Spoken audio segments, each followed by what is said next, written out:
네. 한 가지 양해의 말씀을 구하고 인제 말씀을 전해 드리려고 합니다. 최근에 제가 이 새벽에 올라가서 찬양을 할 때마다 이게 강대상 높이와 제가 있다 보니까 고개를 숙이니까 약간 이 목이 조이더라고요. 그래서 오늘은 지난번에 제가 한번 정신없이 온 적이 있지 않습니까? 근데 그때 고개를 숙이니까 너무 이 집중이 잘 되는 거예요. 네. 그래서 찬송할 때 제가 고개 숙이고 계속 '아 덥다. 숨 막힌다.' 이렇게 생각을 하면서 찬양하는 것보단 그냥 여름에는 편하게 제가 이렇게 새벽에는 전하려고 합니다. 그래서 양해해 주시면 좋겠습니다.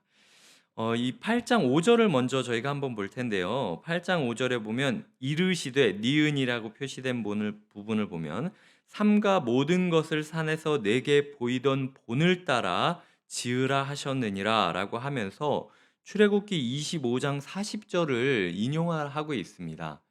이 출애굽기 25장 40 절에 보면 하나님께서 모세에게 "내가 너에게 이 모든 설계도를 보여주겠다."라고 이야기를 하거든요. 하나님께서 인간에게 설계도를 정확하게 보여주시면서 "니네가 본 그대로 지어야 된다."라고 이야기했던 게 이 성막이 유일합니다. 그렇다면 하나님께서 이 세상 가운데 정확하게 그림을 그려 주시면서 "요대로 지어야 된다."라고 말씀하신 것인데 그 이유가 무엇인지에 대해서 한번 생각을 해 보셨으면 좋겠어요. 제가 두 가지 예를 들어 드리겠습니다. 첫 번째에는 부모님이 엄마가 아이한테 휴대폰을 사준 거예요. 휴대폰을 사준 이유는 이 아이가 인제 학교도 들어가야 되고 그리고 학교 안에서 이렇게 왔다 갔다 학원도 다녀야 되고 이러는데 엄마가 이 아이가 어디에 있는지를 알기 위해서 그리고 "급한 일이 있을 때 꼭 엄마한테 전화를 해라."라는 취지로 이 휴대폰을 준 건데 얘가 휴대폰을 사 줬더니 전화는 한 통도 안 하는 거예요, 사 주고 나서. 맨날 게임만 하는 겁니다. 그리고 휴대폰 엄마한테 전화는 안 하면서 휴대폰 기종이 새 거가 나온다고 할 때마다 자꾸 새 거 사 달라고 하는 거예요. 그래서 맨날 이거 들여다보고 이게 뭐 인터넷이 어떻게 되고 이걸 어떻게 풀어야 되고 게임을 하려면 어떻게 해야 되고 막 이것만 계속 노상 들여다보고 있으면서 엄마가 하는 말은 듣지도 않는다. 그럼 어떤 마음이 드시겠습니까? 뺏고 싶죠. '이놈의 휴대폰 내가 이 엄마랑 연락하라고 준 건데 전화는 한 통도 안 하고 지 휴대폰만 쳐다보고 있네.' 이렇게 생각하는 게 당연하지 않습니까? 하나님께서 인간에게 이 휴대폰을 주시듯이 성막을 주셨어요. 성전을 주셨습니다. 이 성막의 맨 마지막 영역이 어떤 영역입니까? 하나님과 인간이 거룩한 사귐을 가지는 친교의 자리예요. 그러니까 성막을 주신 거는 만나자고 지금 주신 거거든요. 근데 만날 생각은 하지 않고 이 성막에 뭐가 어떠느니 뭐 규례가 어떠느니 뭐 이거를 가지고 우리가 어떻게 해야 되느니 누가 뭐 성막 부품을 각자가 다 들고 있었는데 사막 가운데는 "내가 이걸 들고 있으니까 우리가 쪼끔 더 우월하느니 뭐 니네는 저걸 들고 있으니까 니네는 우리보다 열등하느니." 이런 얘기나 하고 있으니까 하나님 마음에 얼마나 답답하겠습니까? '에이 그냥 내가 괜히 줬다. 그냥 다 싸그리 없애 버려야 될까?' 생각을 해 가지고 성전을 한번 허물기도 하시죠. 그러니까 이게 그 하나님의 마음 이 결국은 다 준 이유가 있고 만들어 준 이유가 있는데 목적을 생각하는 게 아니라 자꾸 눈에 보이는 어떤 현상, 눈에 보이는 법칙, 눈에 보이는 예법만 신경을 쓰니까 예 하나님이 화가 났다라는 이야기를 여기서 하고 있는 겁니다. 설교자가 8 장과 9 장에서 계속 이야기하는 건 도대체 하나님이 제사를 왜 주셨고 성전을 왜 주셨는지 좀 생각을 해라. 하나님이랑 만나자라고 한 건데 그러면은 하나님이랑 만나는 데 있어서 이 옛날의 성전과 제사법이 상징하는 예수 그리스도께서 이미 오셨는데 왜 옛날 거를 자꾸 붙잡고 있느냐. 그러니까 휴대폰을 준 하나님이 이유가 있는데 하나님이 지금 눈앞에 와 있단 말이에요. 엄마가 지금 눈앞에 와 있단 말이에요. 그럼 휴대폰이 아무리 귀했어도 휴대폰 내려놔야죠. 엄마랑 만나자고, 엄마랑 얘기하자고 휴대폰을 준 거니까. 엄마가 눈앞에 있으면 휴대폰 내려놓고 엄마랑 얘기를 해야지. 엄마가 있는데도 자꾸 막 엄마랑 얘기하기 위해서 휴대폰으로 문자 보내고 문자로 엄마한테 "엄마 오늘 저녁은 뭐예요?" 뭐 이렇게 문자 보내고 있으면 엄마 속이 얼마나 화가 나겠습니까. "눈을 들어서 나를 좀 봐라. 너 그거 핸드폰 만지작거리면서 나한테 메시지 보내는 게 진짜 맞니?" 라고 얘기하는 게 오늘 본문이라는 겁니다.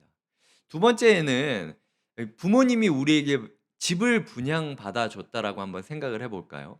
집을 사 줬습니다, 소위 말해서. 근데 이 부모님과 함께 모델하우스에 가서 어떤 집에서 사는 게 가장 좋을지 여기도 가 보고 저기도 가 보고 그리고 요 전셋집에도 가 보고 저 전셋집에도 가 보고 막 이렇게 부동산이랑 같이 돌아다녔어요. 그래서 집을 계약을 했습니다. 입주날이 됐어요. 부모님이 잘 들어갔나 보려고 이 집으로 왔는데 집이 텅 비어 있고 아무도 없는 거예요. 그래서 "얘가 어디 갔나?" 물어봤더니 얘가 모델하우스 문 앞에 그냥 죽치고 앉아 있는 겁니다. "너 집에 왜 안 들어가고 거기 있니?"라고 물어보니까 분명히 우리가 본 건 이거지 않냐고. 근데 내가 들어가서 살려고 그랬더니 모델하우스가 영업이 끝났다고 문을 닫아 버렸다. 그래서 내가 갈 수가 없어서 이 길바닥에 그냥 주저앉아서 원망만 하고 있었다라고 얘기하는 꼴이 지금 이스라엘 사람들 꼴이라는 거죠. 하나님께서 이 모델하우스를 보여주신 건 이 성막이라는 모델하우스를 보여주신 이유는 바로 집을 영원의 집, 영원히 우리가 거할 영원한 처소를 이 떠올리고 고대하고 마치 이렇게 입춘날을 기다리면서 하루하루 살아가듯이 소망과 기쁨 가운데 살아가라고 주신 건데 지금 때가 됐는데도 집에 안 들어가고 자꾸 모델하우스만 기웃기웃거리고 있으니까 하나님이 화가 난 겁니다. "야 이제는 너희에게 있어. 예수 그리스도가 있어. 예수 그리스도라는 손을 붙잡고 너희에게 주어진 진짜 집으로 들어가야 될 거 아니야."라고 이야기를 하는 게 오늘 본문이라는 사실을 기억하셨으면 좋겠어요. 9장 1 절부터 10 절까지를 보면 어제도 제가 이야기했던 이 세 개의 구조에 대해서 이야기를 하고 있습니다. 땅과 바다가 있는 우리가 사는 세상이 있고요.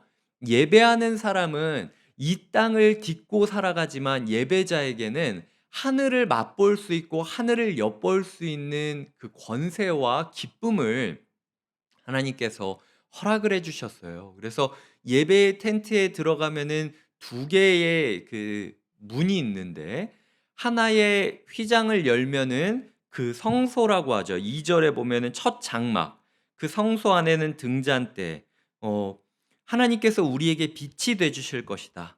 상과 진설병, 하나님께서 우리에게 거룩한 잔치를 예비하고 있다라는 부분들이 있는데 그것을 성소다라고 이야기를 하고 있다라는 거예요. 예배자는 그러한 하나님께서 배설해 주시는 하나님께서 잔치를 벌여 주시는 그 잔치를 고대하고 하나님께서 우리에게 빛이 되어 주실 것을 소망하면서 은혜에 힘입어 나아가야 되는데 성소와 지성소 첫 번째 텐트의 휘장과 두 번째 텐트의 휘장 사이에는 딱 그 향단이라고 이 향 냄새, 향 연기가 이렇게 가득 배이게 만드는 향이 있었어요.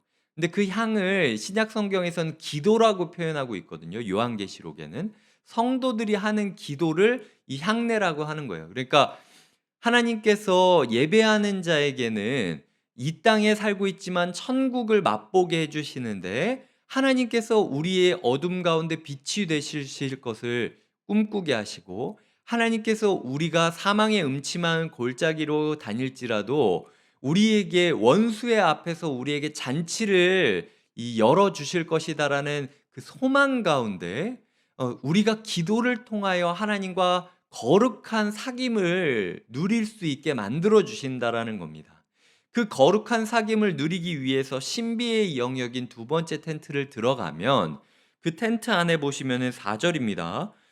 이 금 향로가 있고 사면을 금으로 싼 언약궤가 있다라고 하죠. 그래서 그 하나님과 사귄다라는 것은 번쩍번쩍 빛나는 것처럼 영광스러운 만남이 이루어질 것이다라는 것이고 이 금향로로부터 나타나는 연기 때문에 앞을 제대로 볼 수 없을 정도로 신비한 만남, 영광스러운 만남이 하나님을 예배하는 자에게 주어진 축복이라는 거예요.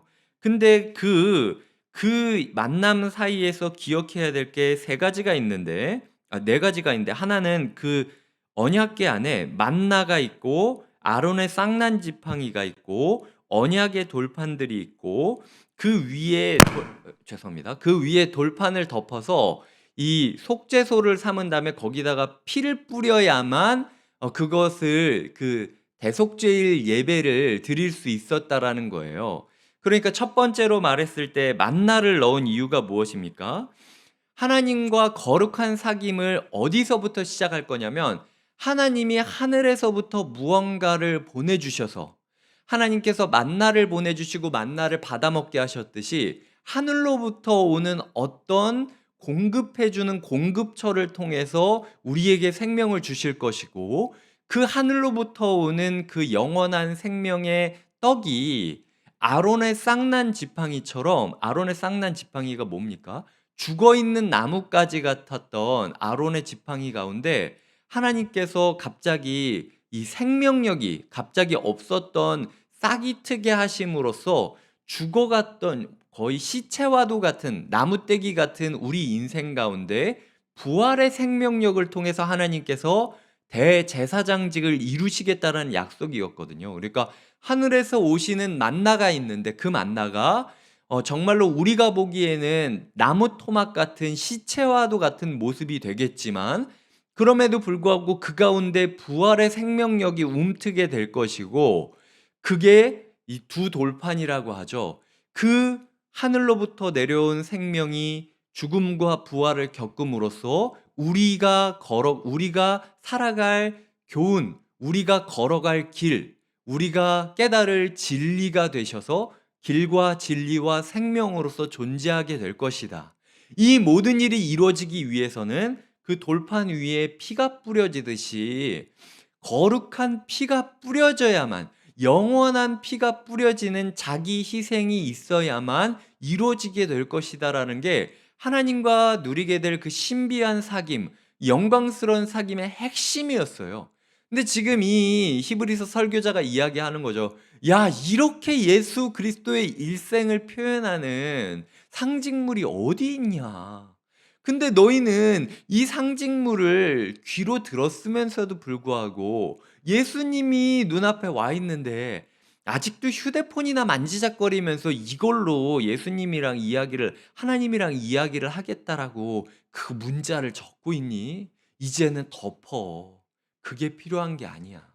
영원한 사귐이 예비되어 있고 문자를 보내고 언제 답이 오나 기다릴 필요 없이 그냥 핸드폰 덮고 고개를 들어서 주님이라고 부르기만 한다면 언제든 너희를 위하여 목숨까지 던지고 하늘에서부터 내려오사 너희에게 영원한 생명의 양식이 되셨을 뿐만 아니라 나무떼기, 시체와도 같은 나무 조각이 되듯이 자기의 피와 물을 다 쏟아버리시고 그럼에도 불구하고 부활하심으로써 우리에게 자신의 피로 우리의 죄를 속죄해 준 유일한 제사장이 우리의 길과 진리와 생명이 되시겠다라고 약속을 했는데 이제는 더 이상 구약의 예법에 휘둘릴 게 아니라 그 예법이 상징했던 예수 그리스도를 바라보면서 걸어야 하지 않겠니? 라고 말씀하시는 부분이 오늘이라는 것이죠. 하나님께서 우리에게 예수 그리스도를 주셨습니다. 주님께서 우리에게 하늘로부터 내려온 양식, 그리고 죽음과 부활, 그리고 대속제물, 대제사장, 그리고 길과 진리와 생명이 되십니다. 우리가 신앙생활을 하면서 이럴 때 은혜 받았다라고 생각하는 때가 있으실 거예요. 어떤 분은 40일 금식 기도를 했는데 은혜를 받았다. 아니면은 내가 뭘 했는데 은혜를 받았다. 다 필요 없습니다. 모든 통로는 결국 예수 그리스도를 향해 갈 때만 의미가 있는 거예요. 오늘 우리의 모든 몸짓이 예수 그리스도를 향한 몸집이 되기를 소망하시길 바랍니다. 그리하여 먼 옛날 사막 가운데 있었던 그 사람들에게도 사실은 하나님이 굳이 이렇게 자기를 디테일하게 보이실 필요가 없어요. 그럼에도 불구하고 너무 사랑하시기 때문에 광야길을 걷는 백성에게 이렇게 섬세하게 예수 그리스도를 묘사해 주셨던 것처럼 하나님께서 오늘 우리의 삶이 정말로 그게 뭔지 알지도 못하는 채로 살아가고 있고 그냥 겉에 보이는 것만 가지고 붙잡으며 살아가고 있다 할지라도 여전히 우리의 삶에 예수 그리스도의 본질을 알려주시고 본질을 깨닫게 해주시기 위해 정말로 부르짖으면서 우리에게 내가 이렇게 너에게 예수를 알려주고 싶다. 이제 좀 휴대폰 좀 내려놓고 날 좀 봐라. 라고 이야기하시는 하나님의 사랑을 맛보셨으면 좋겠어요. 그리하여 시간과 공간을 초월하시는 하나님의 역사가 오늘 이 자리, 오늘 이 마음 가운데 성전이 되어 살아가고 있는 성도님의 삶 가운데 역사하시기를 마음 다하여 응원하고 축복드립니다. 이 시간 함께 기도드리겠습니다. 주님, 우리가 우리의 신앙생활을 할 때 껍데기만 붙잡고 살아가지 않게 하여 주시옵소서. 주님께서 우리에게 구약의 예법들을 통하여 말씀하신 본의가 무엇인지 깨닫게 하여 주시고 이제는 휴대폰 내려놓고 어머니 보고 그리고 모델하우스를 떠나 우리에게 주어진 집으로 들어가게 하여 주시옵소서. 이제 예수 그리스도가 우리의 삶의 진정한 주인이 되시고 우리가 예수 그리스도 안에 진정이 거하기를 소망하며 함께 기도하시겠습니다. 하나님 아버지 감사드립니다. 주님, 오늘 우리에게 말씀을 주시니 감사드립니다. 구약에 우리가 출애굽기 레위기를 봤을 때 너무 어렵고 힘들다라고 생각했던 것들이 많이 있는데 하나님께서 우리에게 너희가 껍데기를 볼 게 아니라 본질을 봐라. 내가 너희한테 이걸 왜 줬는지 좀 생각을 해봐라. 다 너희랑 만나고 싶어서 너희한테 나를 알려주고 싶어서 한 거야. 어렵게 생각하지 마. 휴대폰 내려놔라. 휴대폰 뜯어보면서 이 사용법이 이러니 저러니 뭐 이게 무슨 소용이 있니? 이제 나를 좀 봐라. 나와 함께 하자. 나와 얘기하자. 라고 이야기하시는 예수 그리스도를 마주하게 하여 주시옵소서. 주님을 우리 삶의 구주로 여기고 그리고 우리가 주님 안에 온전히 거하여 하나님 모델하우스 주변을 기웃기웃거리면서 바깥에서 벌벌 떨면서 하나님을 원망하는 삶이 아니라 주님이 주신 안식처 가운데 우리의 삶을 누이고 오늘도 평화와 기쁨과 소망 가운데 하루를 시작할 수 있는 하나님 소망의 사람이 되게 하여 주시옵소서. 이 자리에 나온 모든 성도님들 가운데 기쁨을 주시고 이 자리에 나온 모든 성도님들 가운데 깨달음을 주셔서 이전까지 내가 배웠던 것들이 결국 다 예수 그리스도를 말하기 위해서였구나라는 사실 가운데 감사함으로 하루를 살아가게 하여 주시옵소서. 예수님의 이름으로 기도드립니다. 아멘.